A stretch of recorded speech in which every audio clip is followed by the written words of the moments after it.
I can be picky about my guitar playing, but for beginners, I suggest putting the pick aside and starting off with just your fingers. I'm Irene. Let's play.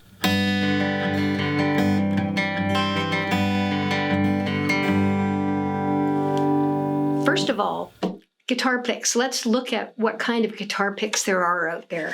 I've got a few here as an example. They go from varying gauges, just like guitar strings. These are an example of some guitar picks, going from a lighter gauge or a lighter pick all the way up to a heavier one. A lighter pick can bend a little bit more easily. That makes it easier to play and not fall out of your hands so easily. The heavier pick, a lot of people, this is very rigid.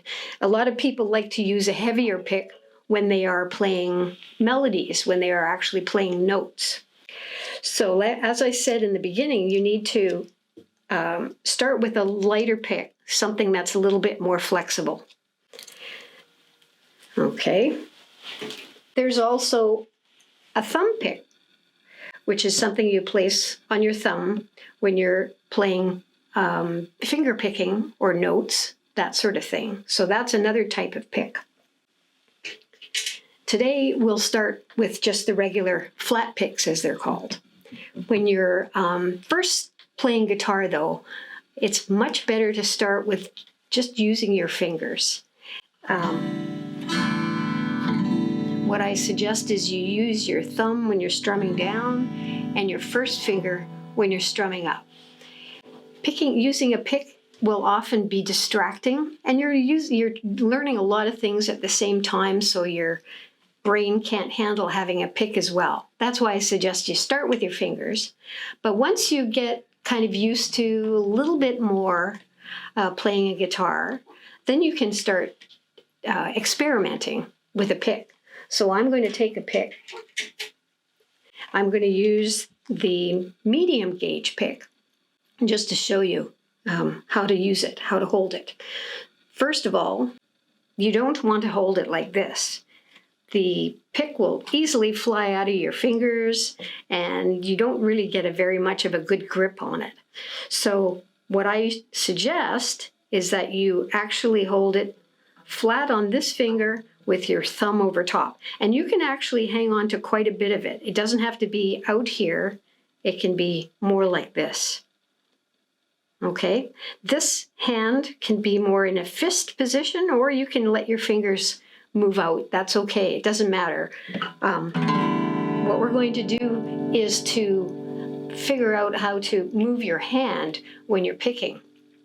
The biggest worry about holding a pick in the beginning is it flying out of your fingers or into the sound hole. I've had to rescue a lot of picks from my guitar body over the years. That happens from time to time.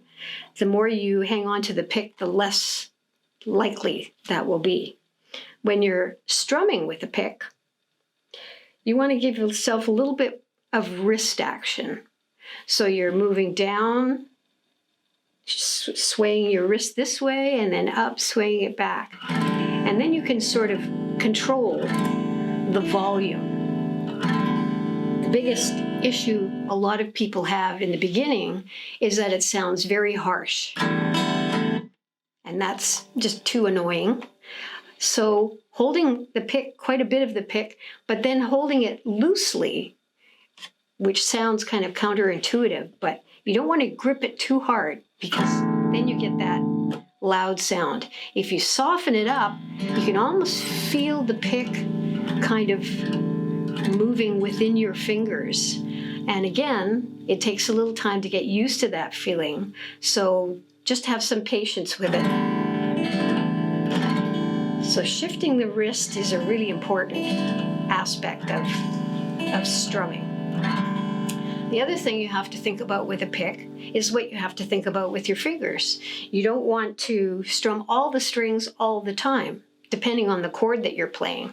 For instance, if you're playing a D chord, which is one of the first chords that I teach, you only want to strum the last 4 strings.